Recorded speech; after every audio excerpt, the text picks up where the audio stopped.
Well, the future of making mannequins is all about a new service that we have for our clients called the DNA Factory. The DNA Factory is all about making mannequins with your DNA.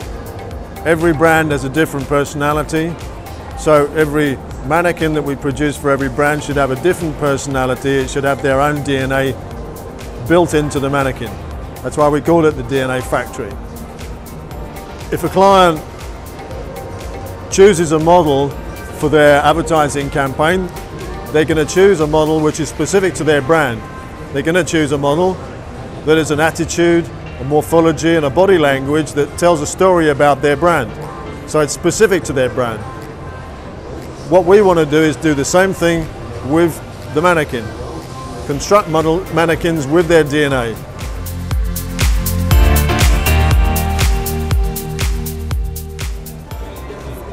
So of course the most important stage of putting your mannequin together is choosing the right model so it sends all the right messages to the right people. It's going to appeal to the right public. So stage one is casting.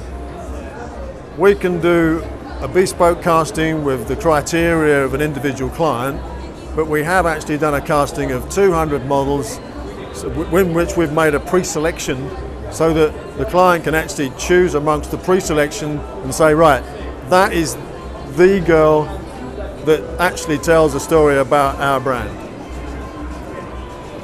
So after the initial casting has been done, the brand's now got a girl that's going to tell a story to their public. We go into a photographic session with their brand's clothing on, and then a photographic session in underwear so we can see the body. We're going to produce tens of thousands of images.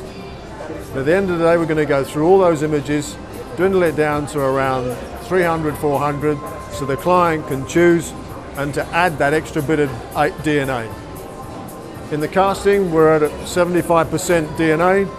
By choosing the attitude on the positions, they're adding another 15% to go up to 90% DNA. So they're putting in their feeling and their knowledge of the brand to actually create the DNA of their mannequin. So the next stage of making the mannequin is scanning the girl in 3D. So we've chosen the positions now with the client. The next day we're in the scan room. Before there only existed laser scanners. If you try to scan a body with a laser scanner, it's going to take 40 minutes to do a full body scan.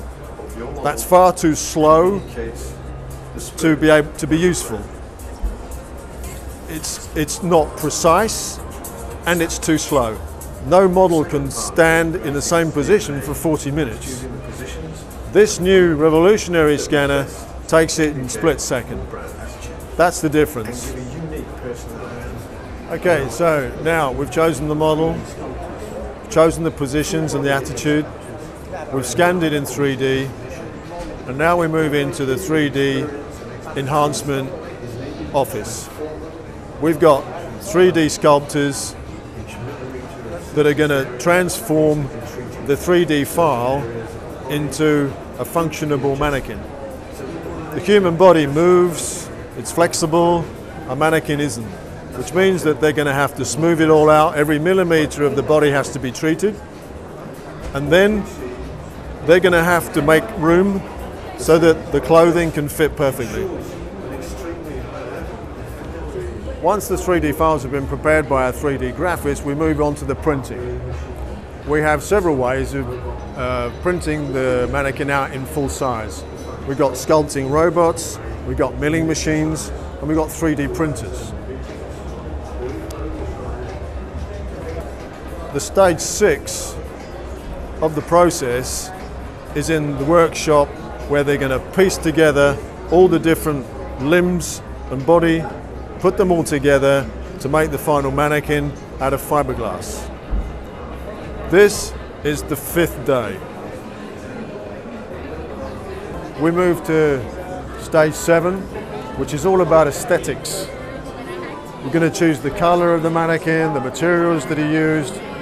We have a boutique with all a gold mine of colors and materials that come from all over the world to put that little extra bit of DNA into the mannequin.